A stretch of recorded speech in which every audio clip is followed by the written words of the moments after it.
கிறிஸ்துவுக்குள் மிகவும் பிரியமானவர்களே, உங்கள் யாவரையும் இன்றைக்கு கர்த்தராகிய இயேசு கிறிஸ்துவின் நாமத்தினாலே வாழ்த்தி வரவேற்கிறேன்.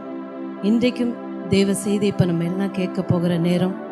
ஆண்டவர் இன்றைக்கு ஒவ்வொருவரோடும் இடைப்பட போகிற நேரம். கர்த்தர் இன்றைக்கு எல்லாரோடும் பேச போகிறார். தனிப்பட்ட விதத்தில் எந்தெந்த தேவைகளோடு, ஏக்கங்களோடு, பிரச்சனைகளோடு, போராட்டங்களோடு இன்றைக்கு இந்த தேவ செய்தி நீங்கள் கேட்க போகிறீங்களோ, இன்றைக்கு எல்லாவற்றிற்கும் ஆண்டவரிடத்திலிருந்து பதில் கிடைக்க போகிறது. நிச்சயமாகவே இன்றைக்கு நீங்கள் நினைத்த காரியங்களில் எல்லாம் வெற்றி, ஜெயம் கிடைக்க போகிறது.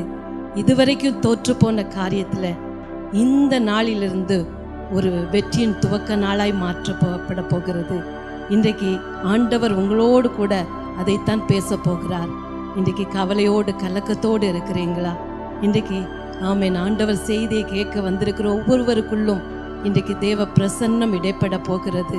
ஆண்டவர் இன்றைக்கு பேசுகிற போது நீங்கள் கவனமாக கேட்டீங்கன்னா இன்றைக்கு உங்களுக்குள்ள, உங்கள் வீடுகளுக்குள்ள, உங்கள் இருதயங்களுக்குள்ள ஒரு சமாதானம் உண்டாக போகிறது, ஒரு நம்பிக்கை உண்டாக போகிறது. இப்பொழுது இந்த தேவ செய்திக்காக இப்போ நம்ம ஜெபிக்க போகிறோம். ஆமாம், இன்றைக்கு எல்லாரும் இருந்த இடங்களில் யார் யாரெல்லாம் இன்றைக்கு தேவ செய்தியை கேட்குறீங்களோ இருந்த இடங்களில் இருந்து இப்போ நம்ம ஜெபிக்க போகிறோம். கர்த்தர் பேசும்படியாய், அவருடைய வார்த்தை ஒவ்வொருவருக்குள்ளும் இறங்கும்படியாய், ஆமென், தெய்வீக சுகமளிக்கிற வல்லமை இறங்கும்படியாய் கூட இப்போ நம்ம ஜெபிக்க போகிறோம். ஆமென், எல்லா கண்களை மூடி அப்படியே ஜெபிப்போம். என்னில் நற்கிரியை தொடங்கினவர் குறித்த நாள் மட்டும் நடத்திடுவே. என்னில் நற்கிரியை தொடங்கினவர் கிறிஸ்துவின் நாள் மட்டும் நடத்திடுவே. சகலத்தையும் நீ செய்ய வல்லவர், எப்படியும் செய்து முடிப்பே. சகலத்தையும் நீ செய்ய வல்லவர், என் வழியாய் செய்து முடிப்பே. எதிர்பார்த்த முடிவை தருபவரே, எனக்காக யாவையும் செய்பவரே. எதிர்பார்த்த முடிவை தருபவரே, எனக்காக யாவையும் செய்பவரே. யெகோவாயிரே, யெகோவாயிரே, எல்லாமே செய்து முடிப்பே. யெகோவாயிரே, யெகோவாயிரே, எல்லாமே செய்து முடிப்பே. எதிர்பார்த்த முடிவை தருபவரே, எனக்காக யாவையும் செய்பவரே. அன்பின் பரலோக தகப்பனே, இன்றைக்கும் இந்த அருமையான இந்த நாளுக்காக உமக்கு கோடி நன்றிகளையும் துதிகளையும் ஏறெடுக்கிறோம் சுவாமி. இது வெற்றியின் நாளாய் அமைய போகிறதற்காக உமக்கு நன்றிகளை செலுத்துகிறோம் ஐயா. இன்றைக்கும் ஆமே, உங்களுடைய வார்த்தை எங்க மத்தியில பொழியப்படும்படியா ஜெபிக்கிறோம் அப்பா. ஆமென், அன்றைக்கு மன்னா பொழியப்பட்டது போல, இஸ்ரவேல் ஜனங்களுக்குள்ள பொழியப்பட்டதை போல இன்றைக்கு உங்களுடைய வார்த்தை என்ற மன்னாவை ஒவ்வொருவருக்குள்ளும் பொழியும்படியா ஜெபிக்கிறோம் அப்பா. ஆமென், இதை பெற்றுக்கொள்வதனால அநேக வாழ்க்கையில் இருக்கிற தடுமாற்றங்கள், குறைவுகள், பிரிவினைகள், பேதங்கள், ஏக்கங்கள், ஏமாற்றங்கள் எல்லாம் மாறி போகும்படியே இன்றைக்கு நாங்கள் ஜெபிக்கிறோம் ஐயா. அநேக இருதயங்கள் இன்றைக்கு ஆற்றப்படும்படியே ஜெபிக்கிறோம். தேவையில் உள்ளவர்கள் எல்லா தேவையும் சந்திக்கப்படும்படியாய், நம்பிக்கை உண்டாகும்படியாய், எனக்கு இது நடக்கும் என்ற ஒரு நிச்சயத்தை இந்த பிள்ளைங்க வாழ்க்கையில பெற்றுக்கொள்ளும்படியாய் உங்களுடைய வார்த்தை கடந்து வரட்டும் சுவாமி. உங்களுடைய அதிகாரம் உள்ள வார்த்தை இன்றைக்கு இந்த இடத்துல கடந்து வரும்படியே ஜெபிக்கிறோம் அப்பா. ஒவ்வொருவர் இருதயத்துக்குள்ள ஊடுகிற வார்த்தையாய், அநேக இருதயங்களை மாற்றுகிற வார்த்தையாய், நம்பிக்கை கொடுக்கிற வார்த்தையாய், ஒரு தைரியத்தை கொடுக்கிற வார்த்தையாய், இனி வருகிற நாட்களிலே இதையெல்லாம் கடந்து ஜெயித்து முடிப்போம் என்ற ஒரு நம்பிக்கையை அநேக இருதயத்துக்குள்ள கொடுக்கிற வார்த்தையாய் இன்றைக்கு இந்த வார்த்தை கடந்து வரட்டும் என்று சொல்லி ஜெபிக்கிறோம். கொடுக்கிற மகனை பொறுப்படுத்திக் கொள்ளுங்க. ஆமேனப்பா. கேட்கிற ஒவ்வொருவர் இருதயத்தையும் ஆமேனப்பா இந்த வார்த்தை தேற்றி கனப்படுத்தி மகிழ பண்ணும்படியே ஒப்பு கொடுக்கிறோம். தொடர்ந்து நீங்க அற்புதங்களை செய்வீராக. இந்த கரத்துல தொடக்கம் முதல் முடிவு வரைக்கும் ஒப்பு கொடுத்து ஜெபிக்கிறோம். கர்த்தர் பெரிய காரியங்களை செய்யும். இயேசு கிறிஸ்துவின் நாமத்தில் ஜெபிக்கிறோம் ஜீவனுள்ள நல்ல தகப்பனே. ஆமென், ஆமென். கிறிஸ்துவுக்குள் பிரியமானவர்களே, ஆண்டவர் உலக இரட்சகருமாய் இருக்கிற இயேசு கிறிஸ்து என்ப நாமத்தில் உங்களை நாங்கள் அன்போடு கூட வாழ்த்துகிறோம். இன்றைக்கு கர்த்தர் உங்களோடு ஒரு விசேஷித்தமான காரியத்தை குறித்து பேச போகிறார். இது அவருடைய நேரம், நீங்கள் அவருடைய பிள்ளைகள். இன்றைக்கு ஆண்டவர் சொல்லுகிற ஒரு விசேஷமான செய்தியின் தலைப்பை நான் உங்களோடு பகிர்ந்து கொள்ள விரும்புகிறேன்.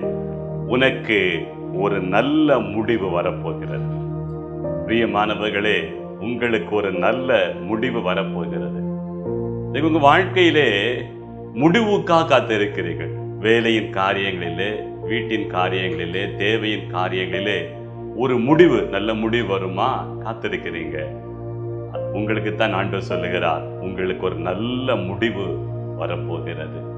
அலக்களிக்கப்பட்ட, அங்கலாய்க்கப்பட்ட, புறக்கணிக்கப்பட்ட, ஒதுக்கப்பட்ட நிலையில் உள்ள உங்களுக்கு இன்றைக்கு ஆண்டவர் சொல்லுகிறார், ஒரு நல்ல முடிவு வரப்போகிறது.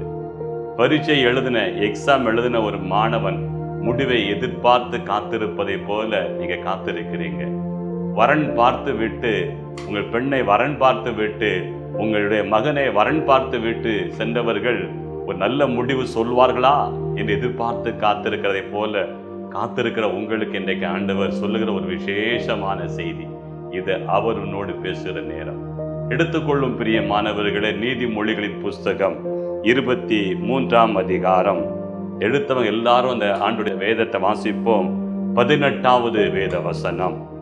நிச்சயமாகவே முடிவு உண்டு, நிச்சயமாகவே முடிவு உண்டு, உன் நம்பிக்கை வீண் போகாது, உன் நம்பிக்கை வீண் போகாது. பிரியமானவர்களே, ஆண்டவர் சொல்லுகிறார், நிச்சயமாகவே முடிவு உண்டு.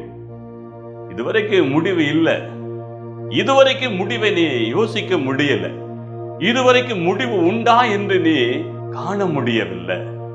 நண்பு மகனே, நண்பு மகளே, இந்த பிப்ரவரி மாதத்திலே ஆண்டவர் உனக்கு சொல்லுகிறார், நிச்சயமாகவே முடிவு உண்டு.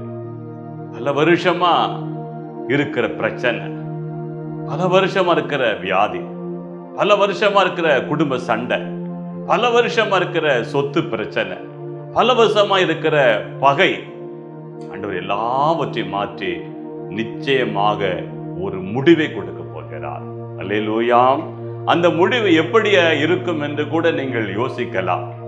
கர்த்தர் சொல்லுகிறார், உன் நம்பிக்கை வீண் போகாதபடி அது நல்ல முடிவாக இருக்கும். எனக்கு அன்பார்ந்தவர்களே, முடிவு எழுதினவன், பரீட்சை எழுதினவன் தான் காத்திருப்பான். நல்ல மதிப்பெண் கிடைக்குமா? ஒரு டியூட்டிக்கு போகிறவன் நல்ல சம்பளம் கிடைக்குமா என்று எதிர்பார்ப்பதை போல, பிரியமானவர்களை, இன்றைக்கு ஆண்டவர் சொல்லுகிறார், உங்களுக்கு நல்ல ஒரு எதிர்காலம், நல்ல வளமான ஒரு எதிர்காலம், நிச்சயமான முடிவு உள்ள நல்ல எதிர்காலத்தை ஆண்டவர் இன்றைக்கு உங்களுக்கு தரப்போகிறார். அல்லேலூயா. பிரியமானவர்களே, நம்பிக்கை வீண் போகாது. நீங்கள் தேவன் மீது, இயேசு கிறிஸ்து மேல வைத்த நம்பிக்கை வீண் போகாது. நீங்க சம்பாதித்தது வீண் போயிருக்கலாம். நீங்க படித்த படிப்பின் பலன் இல்லாமல் அது வீண் போயிருக்கலாம். நீங்க உழைத்த உழைப்பின் பலன் வீண் போயிருக்கலாம். ஆனா வேதம் சொல்லுகிறது, உன் நம்பிக்கை வீண் போகாது. பொது மொழிபெயர்ப்பில் வாசித்தீர்கள் என்று சொன்னால், உன் வருங்காலம் வளமானதா இருக்கும். உங்கள் வருங்காலம் வளமானதா இருக்கும். உங்கள் வருங்காலத்தை ஆண்டவர் வளம் உள்ளதாய் மாற்றுவார். அதற்குத்தான் ஆண்டவர் இன்றைக்கு இந்த செய்தியின் வழியாய் ஆண்டவர் பேசுகிறார். நிச்சயமாகவே முடிவு உண்டு. காத்திருக்கீங்களா? காத்திருந்து சோர்ந்து போய்விட்டீர்களா? காத்திருந்து அவ்வளவு நடக்காது என்று மனம் பதறிக்கொண்டிருக்கிறீர்களா? நீங்கள் எதிர்பார்த்திருக்கிற முடிவை இன்றைக்கு ஆண்டவர் உங்களுக்கு தரப்போகிறார். எனக்கு அன்பார்ந்தவர்களே, முடிவை எடுப்பதற்கு முன்பாக நமக்குள் ஒரு முடிவு எடுக்க வேண்டும். முடிவை எதிர்பார்க்கிறீங்க, நல்லதுதான். இந்த காரியத்துல ஒரு முடிவு வந்துருமா, நல்லதுதான். இந்த ரிசல்ட்ல நல்ல முடிவு வந்துருமா, நல்லதுதான். எதிர்பார்க்கிற நீங்க ஒன்றை செய்ய வேண்டும். உங்களுக்குள்ள ஒரு தீர்மானமான முடிவு வேண்டும். வேதத்துல சில வசனங்களை நாம் எடுத்து வாசிப்போம். தானியேல் தீர்க்க தரிசன புஸ்தகம் 1 அதிகாரத்தை எடுத்துக்கொள்ளுவோம். வாசிப்போம் 8வது வேத வசனம். தானியேல் ராஜாவின் போஜனத்தினாலும் அவர் பானம் பண்ணும் திராட்சை ரசத்தினாலும் தன்னை தீட்டுப்படுத்தலாகாதென்று தன் இருதயத்தில் தீர்மானம் பண்ணிக்கொண்டு தன்னை தீட்டுப்படுத்தாதபடி பிரதானிகளின் தலைவனிடத்தில் வேண்டிக் கொண்டான். பிரியமானவர்களே, ராஜாவின் போஜனம் தீட்டுப்படுத்தும் என்று தானியேல் தீர்மானித்தான். ராஜாவுக்கு தானியேல் கொடுத்த போஜனம் புஷ்டியாக்கும் என்று நினைத்தான். அவனை ஞானம் உள்ளவனாய் மாற்றும் என்று அவன் நினைத்தான். ஆனால் தானியேல் ஒன்றை தீர்மானித்தான், ராஜ போஜனம் என்னை தீட்டுப்படுத்தும் என்று தீர்மானித்தான். ராஜ போஜனம் எனக்கு தேவையில்லை என்று நினைத்தான். கிடைத்தது இலவசம் தானே, ராஜ போஜனம் தானே, அரச விருந்து தானே என்று தானியேல் அந்த விருந்தை விரும்பி உண்ணுவதற்கு வாஞ்சிக்கவில்லை. அழகா சொல்லப்பட்டிருக்க அந்த வசனம், அந்த உணவினால் தன்னை தீட்டுப்படுத்திக் கொள்ளக்கூடாது என்று தீர்மானித்தார். பிரியமானவர்களை, தீர்மானிக்கிறவர்கள் மட்டும்தான் வாழ்க்கையில தெளிவு பெறுவார்கள். வேலைக்கு போவோம், கிடைச்சா பார்ப்போம், ஒரு நாள் வேலை கிடைக்காது. வந்ததா கிடைச்சா வந்தா பார்த்து கூட வரவே வராது. நீங்க வாழ்க்கை தீர்மானிக்க தெரியணும். இயேசுவின் அன்பை பெற்ற நீங்கள் வாழ்க்கை தீர்மானிக்க தெரியணும். இயேசு கிறிஸ்துவின் ரத்தத்தால் கழுவப்பட்ட நீங்கள் இருக்கிற இடத்தை தீர்மானிக்க தெரிய வேண்டும். உங்க பழக்க வழக்கங்கள் எப்படி இருக்க வேண்டும் என்று தீர்மானிக்க தெரிய வேண்டும்.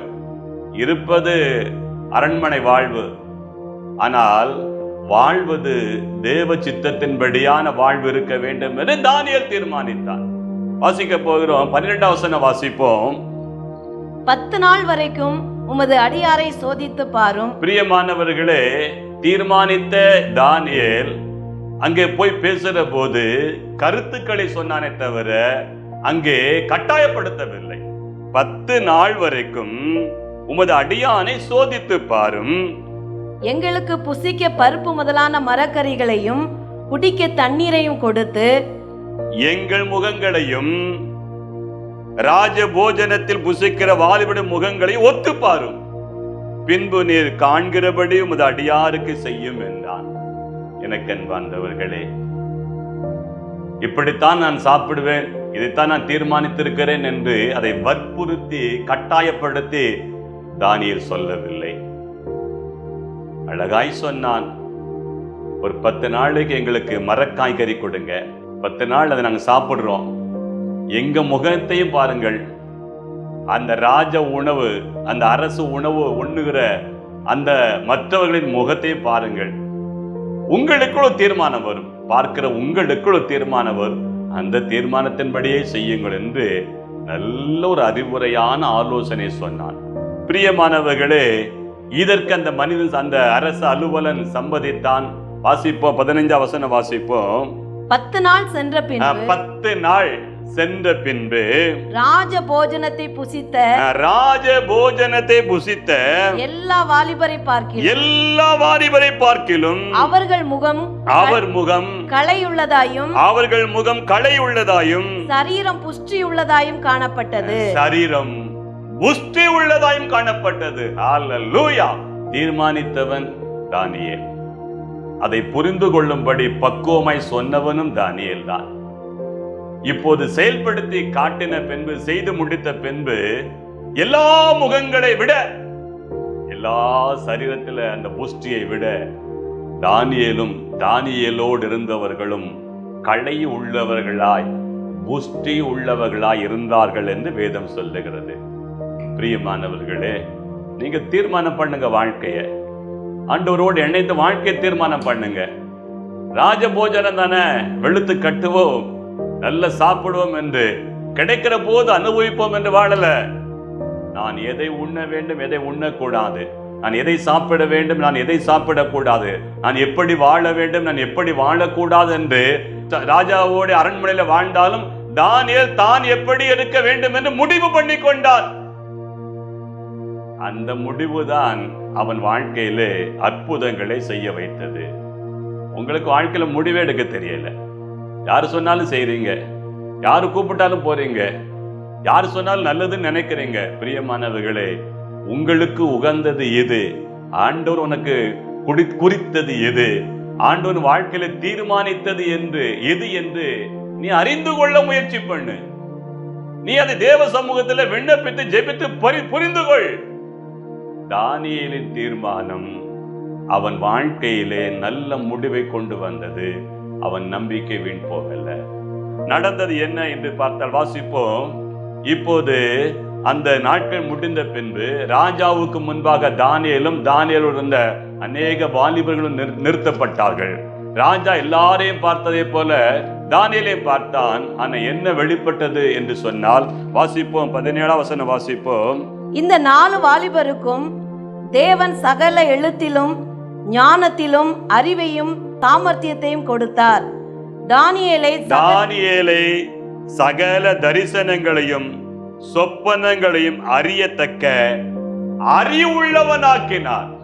பிரியமானவர்களே, எல்லாற்றிருந்த ஞானத்தை விட, எல்லாற்றிருந்த சாமர்த்தியத்தை விட தானியேலுக்குள் ஒரு மேலான காரியம் இருந்தது. காரணம், தான் வாழ்விலே தெளிந்த முடிவெடுக்க அவன் தைரியம் உள்ளவனாயிருந்தான்.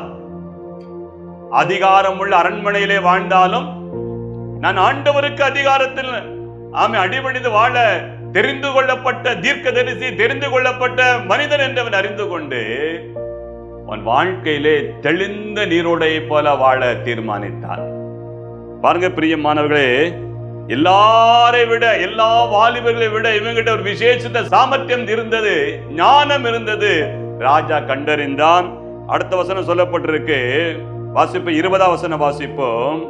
ஞானத்துக்கும் புத்திக்கும் அடுத்த எந்த விஷயத்தில் ராஜா அவர்களை கேட்டு விசாரித்தானோ அதிலே தன் ராஜ்யம் எங்குமுள்ள சகல சாஸ்திரிகளிலும் ஜோசியரிலும் அவர்களை 10 மடங்கு சமர்த்தராக கண்டான். 10 மடங்கு சமர்த்தராக கண்டான். பிரியமானவர்களே, முகத்தை பார்த்து, தோற்றத்தை பார்த்து அந்த போஜனம் கொடுக்கிற மனிதன் அறிந்து கொண்டான். ஆனா அரசர் ராஜா தானியேல் பேசுகிற ஞானத்தை பார்த்து, அவன் சொல்லுகிற வார்த்தையில் வெளிப்பட்ட அந்த கருத்துக்களை பார்த்து 10 மடங்கு, எல்லாரையும் போல பேசல, 10 மடங்கு அவன் சமர்த்தனாய் ஞானம் உள்ளவனாய் கண்டான். பிரியமானவர்களே, ராஜா கொடுத்த உணவுல சாப்பிட்டு வாழலங்க, தான் எப்படி வாழ வேண்டும் என்று தீர்மானித்து வாழ்ந்தான். முடிவை எடுப்பதற்கு இவனுக்குள்ள ஒரு முடிவு எடுக்கிறதுக்கு ஞானம் இருந்தது. கிடைத்ததை வைத்து வாழ நினைக்கல, தான் எப்படி வாழ வேண்டும், தனக்கு உகந்தது எது என்பதை இவன் தீர்மானித்து வாழ்ந்தான். அந்த தீர்மானம் அவனை அந்த தேசத்திலே உயர்ந்த நிலைக்கு கொண்டு போனது.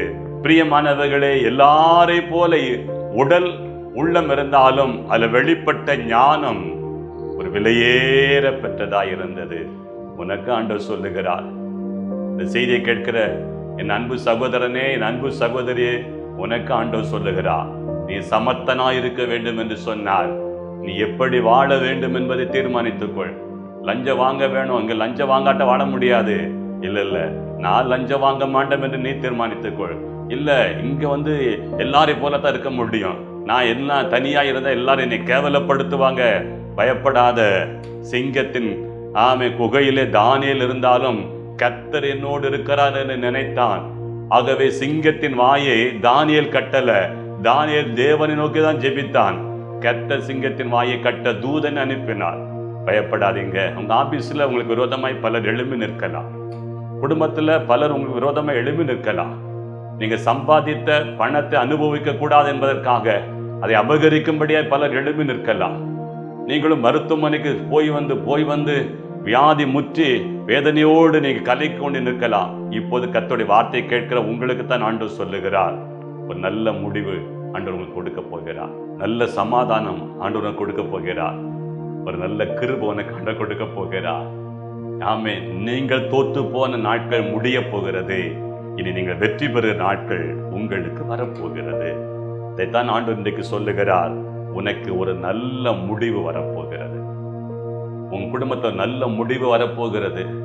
எதிர்பார்த்த வரன் அமையல, எதிர்பார்த்த வேலை கிடைக்கல, எதிர்பார்த்தபடி ஒரு வீடு கட்ட முடியல, எதிர்பார்த்த மாதிரி படிச்சு முடிக்க முடியலன்னு கலங்கி நிற்கிறேன். அன்பு மகனே மகளே, உனக்குத்தான் ஆண்டவர் சொல்லுகிறார், ஒரு நல்ல முடிவு வரப்போகிறது. அது கிழக்கிலும் மேற்கிலும் இருந்து வராது, பரத்திலிருந்து வரும். ஆமென். அது கிழக்க மேற்கந்து வராது, பரத்திலிருந்து வரும். தேவ சமூகத்திலிருந்து புறப்பட்டு வரும். மரியாள் இருந்த வீட்டுக்கு ஒரு தேவ தூதன் வந்து வாழ்த்து செய்தி சொன்னான்.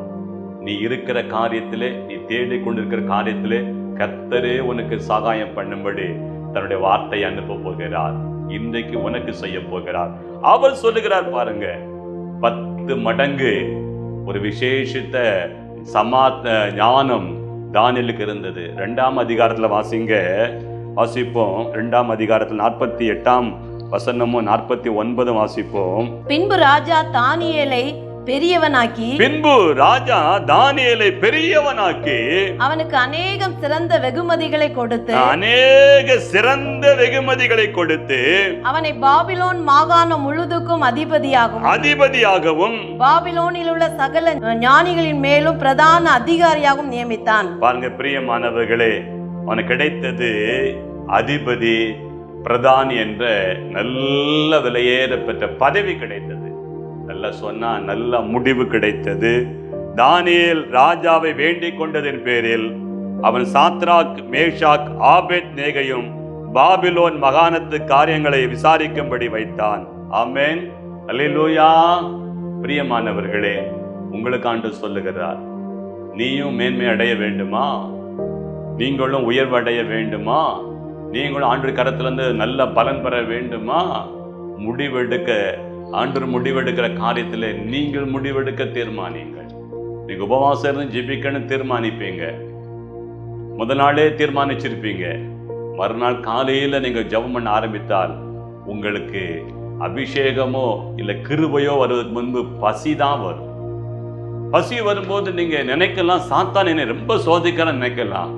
சாத்தான் சோதிக்கிறான்னு சோதிக்கலையோ, நான் நினைக்கிறேன் ஆண்டவர் இவர் உபாசம் ஜெபிக்கன்னு சொன்னாலே ஒருவேளை உபாசம் இருப்பாளா என்று உன்னை சோதித்து கூட பார்க்கலாம்.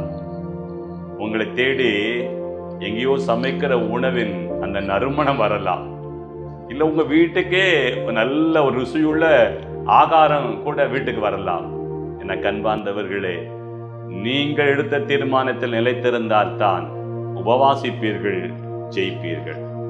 நீங்கள் உபவாசிக்க தீர்மானம் எடுத்த பின்பு உணவை குறித்தோ இல்ல ஆகாரம் கிடைக்கிறதை குறித்தோ நீங்கள் மனதை மாற்றிவிட்டால் நீங்கள் பெற வேண்டிய நன்மையை இழந்து விடுவீர்கள். அதைத்தான் சொல்லுகிறார், நிச்சயமாகவே முடிவு உண்டு, உன் நம்பிக்கை வீண் போகாது. படிக்க ஆரம்பிச்சிட்டீங்கன்னா ஆண்டவனுக்கு வெற்றி கொடுத்துருவார். உழைக்க ஆரம்பிச்சிட்டீங்கன்னா ஆண்டவனுக்கு உயர்வு கொடுத்து விடுவார். உண்மையாய் இருக்க வேண்டும் என்று தீர்மானம் எடுத்து விட்டீர்கள் அல்லவா, ஆண்டவனுக்கு சிறந்த வெகுமதியை கொடுப்பார். உன் குடும்பத்தை பராமரிக்க வேண்டும் என்று உனக்கு ஒரு பாரம் உண்டாகி விட்டது அல்லவா, ஆண்டவர் உனக்கு ஒரு சிறப்பான ஆசீர்வாதத்தை தரப்போகிறார். முடிவை எடுக்க நீ தீர்மானித்தபடினாலே ஆண்டவர் உன் வருங்காலத்தை வளமுள்ளதாய் மாற்றப் போகிறார். இன்றைக்கு நீ குடிகாரன் தான், நீ ஏசப்பா கொஞ்சம் ஒப்பு கொடுத்து பாரு, உன் வாழ்க்கை மாறிடும், உன் குடும்ப நிலை மாறிடும். ஐயோ, நீங்க எல்லாவற்றையும் இழந்து என்னால இனி முடியல, இனி வாழ முடியாதுன்ற நிலையில ஒருவேளை நீ வாழ்ந்து கொண்டிருந்தால் இப்ப ஏசப்பா கையில் ஒப்பு கொடுத்து பாரு. என் அன்பு சகோதரியே, என் அன்பு சகோதரனே, உன் வாழ்க்கையை ஆண்டவர் சிறந்த வெகுமதியாக மாற்றுவார். உன் பிள்ளைகள் ஆஸ்வதிக்கப்பட்டிருப்பதே, உன் சந்ததி ஆஸ்வதிக்கப்பட்டிருப்பதே, உன் பிள்ளைகள் உயர்ந்த நிலையில் இருக்கிறதே காணும் காலம் இந்த மாதம் தொடங்கி விடுகிறது. வாசிப்போம், இன்னொரு வேத வசனத்தை வாசிப்போம். ரூத்தின் புஸ்தகத்தை எடுத்துக்கொள்ளுவோம், 1ஆம் அதிகாரத்தை எடுத்துக்கொள்ளுவோம். வாசிப்போம் 1வது வசனம். நியாயாதிபதிகள் நியாயம் விசாரித்து வரும் நாட்களில் தேசத்திலே பஞ்சம் உண்டாயிற்று. அப்பொழுது யூதாவில் உள்ள பெத்லகேம் ஊரானாகிய ஒரு மனுஷன் தன் மனைவியோடும் 2 குமாரரோடும் கூட மோவாப் தேசத்திலே போய் சஞ்சரித்தான். எனக்கு அன்பார்ந்தவர்களே, பஞ்சம் வந்த போது பெத்லகேமை விட்டு மோவாப் தேசத்துக்கு எலிமெலேக்கு போனார்.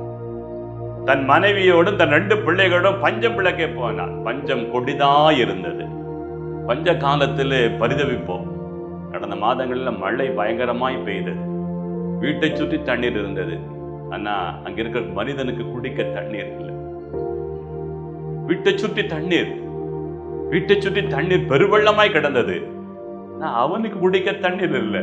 அலை பாய்ந்தார்கள். பார்த்தோம், நிறைய நம்ம டிவியில பார்த்தோம், சில நம்ம வீட்டிலே அப்படி காட்சியை பார்த்தோம். இப்படிப்பட்ட ஒரு பஞ்சம் இருந்தது. இந்த பஞ்சத்தை பிழைப்பதற்காக பெத்லகேமை விட்டு மோவாப் தேசத்துக்கு போனா. அங்க என்ன நடந்தது நமக்கு நல்லா தெரிந்த காரியம்தான். அங்க போன பின்பு அந்த நகோமியின் கணவன் மரித்து விட்டான்.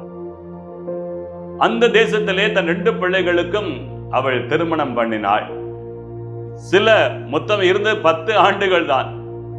அதிலே பார்த்தீர்கள் என்று சொன்னால் மூத்த மகனும் இறந்து விட்டான், இளைய மகனும் இறந்து விட்டான். 3 ஆண் வாரிசு அங்க இழக்கப்பட்டு விட்டது, இழந்து போனார்கள். இப்ப 3 பெண்கள் இருக்கிறார்கள். இப்போது பஞ்சம் பிழைக்க போனவள் திரும்ப தன்னுடைய சொந்த பெத்லகேமுக்கு வருவதற்கு தீர்மானிக்கிறாள்.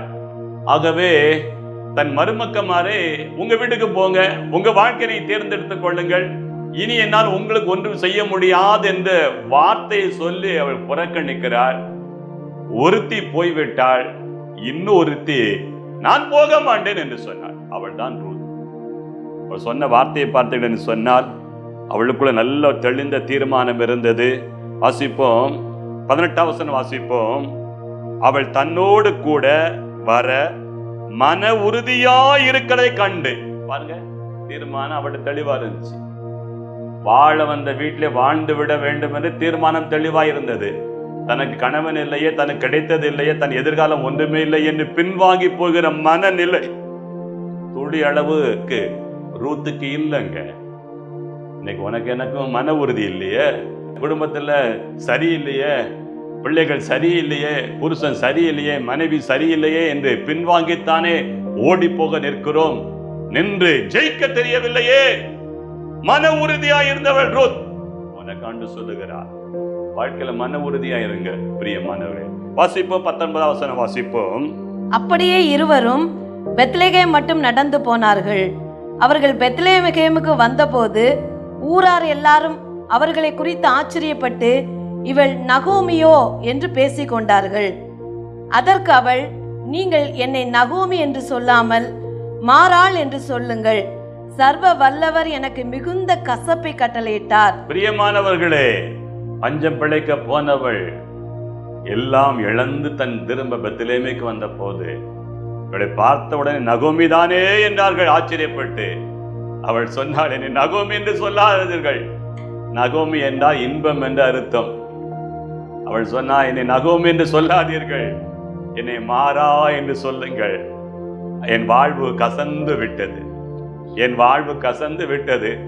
நான் வாழ தெரியாமல் எல்லாவற்றையும் இழந்திருக்கிறேன். நான் மிகவும் கசப்புக்குரியவள் என்று அவள் கண்ணீரோடு என்னை நகோமி என்று அழைக்காதீர்கள் என்று சொன்னாள். பிரியமானவர்கள், வாசிப்போம், 21ஆம் வசனம் வாசிப்போம். நான் நிறைவுள்ளவளாய் போனேன், கர்த்தர் என்னை வெறுமையாய் திரும்பி வர பண்ணினார். கர்த்தர் என்னை சிறுமைப்படுத்தி சர்வ வல்லவர் என்னை கிளேசப்படுத்தி இருக்கையில் நீங்கள் என்னை நகோமி என்பானேன் என்றாள். அல்லேலூயா. பிரியமானவர்களே, என்னை நகோமின்னு சொல்லாதீங்க, என்னை மாறான்னு சொல்லுங்க. ஆண்டவர் என்னை குறைவுள்ளவளாய் மாற்றிவிட்டார். நான் நிறைவுள்ளவளாய் வாழ போனேன், குறைவுள்ளவளாய் மாற்றிவிட்டாள். நான் நகோமி என்று அழைப்பதற்கு பாத்திரன் அல்ல என்று நினைத்தாள். பிரியமானவர்களே, என கூட ஒருத்தி வந்தா பாருங்க, ரூத். அவளை கொண்டுதான் ஆண்டவர் நிறைவுள்ளவளாய் மாற்றினார். நீங்க ஜெபிக்கிறீங்களா, ஜெபம், நீங்க நம்புகிறீங்களா, தேவன் மேல உள்ள விசுவாசம், அது உங்களை அடுத்த கட்ட உயர்வு கொண்டு போக போகிறது. பிரியமான அந்த காலம் பாருங்க, அவங்க இந்த பெத்லகேமுக்கு வந்த காலம் ஒரு சிறந்த காலம்.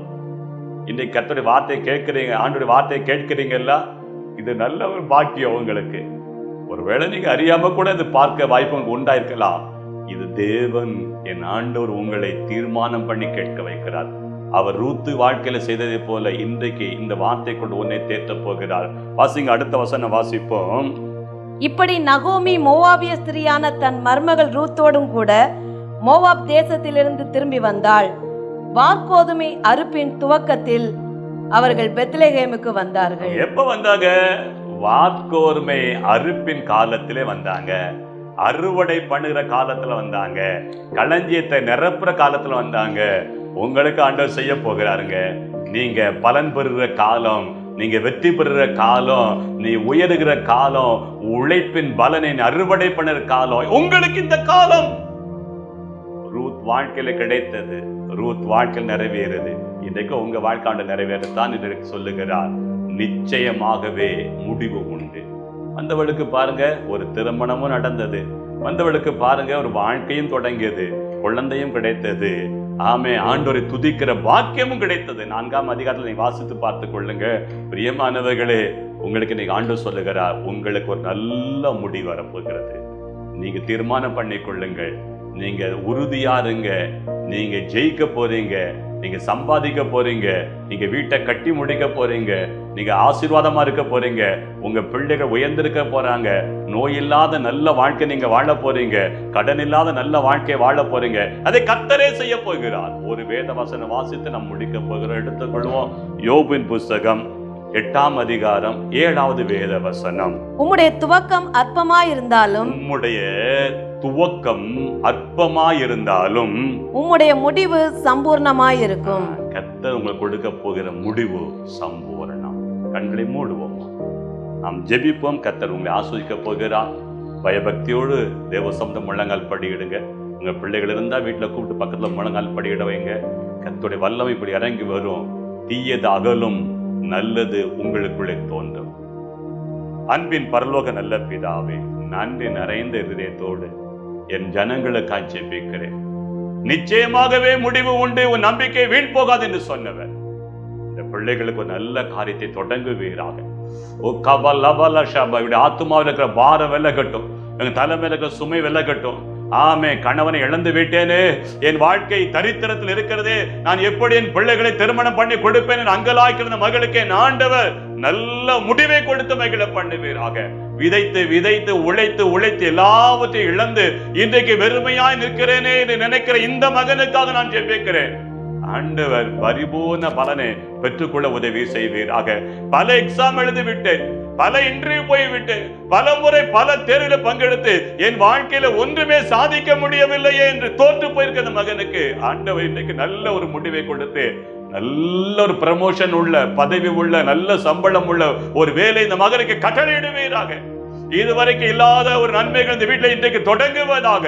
இந்த மாதம், இந்த பிப்ரவரி மாதம் 29 நாட்கள் உள்ள இந்த மாதம் இந்த குடும்பத்துக்கு ஆஸ்வதிக்கப்பட்ட மாதமா இருக்க கர்த்தர் கிருபை பாராட்டும்படி ஜெபிக்கிறேன். கையிட்டு செய்யும் எல்லா வேலையிலும் உடைய ஆசீர் இருக்க ஜெபிக்கிறேன். உடைய ஜெபத்திலே ஒரு பிரதிபலன் இருக்க ஜெபிக்கிறேன்.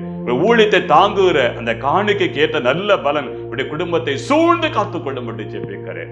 ஒரு தெய்வீக சமாதானம், நம்பிக்கையின் உள்ள இந்த பிள்ளைகள் வாழ்க்கையிலே, கடவுள் மீது நம்பிக்கை உள்ள இந்த பிள்ளைகள் வாழ்க்கையிலே கடவுள் கொடுத்து சம்பூர்ணப்படுத்துவீராக. இயேசுவின் நாமத்தில் ஜெபிக்கிறோம். ஜெபம் கேளும் நல்ல பிதாவே, ஆமென். எனக்கு அன்பாண்டவர்களே, கர்த்தர் உங்களை ஆசீர்வதித்து நல்ல முடிவை தந்து உங்களை மகிழ பண்ணுவார். ஆமென். God bless you.